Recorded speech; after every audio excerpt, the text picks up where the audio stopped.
શક્તિપીઠ ગાયત્રી મંદિર ખાતે જ્યોત્સનાબેન વાઢેરના વરદ હસ્તે વિનામૂલ્યે છાશ વિતરણ કેન્દ્રનો પ્રારંભ થયો.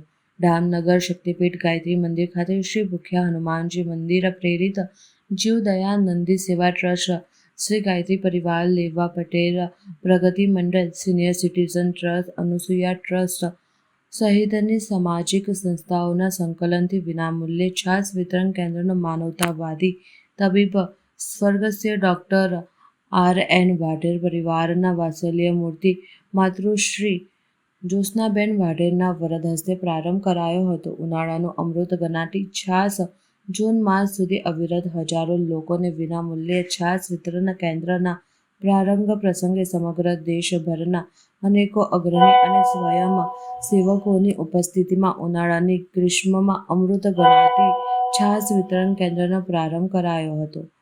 જૂન માસથી અવિરત વહેલી સવારના 6 થી 7 કલાક દરમિયાન નિયમિત વિનામૂલ્યે છાશ વિતરણ કેન્દ્ર ગાયત્રી મંદિર પરિસર દ્વારા કરાશે. દૈનિક 2000 વ્યક્તિઓને 500 થી વધુ પરિવારોને વિનામૂલ્યે છાશ કેન્દ્રનો લાભ મળી રહ્યો છે.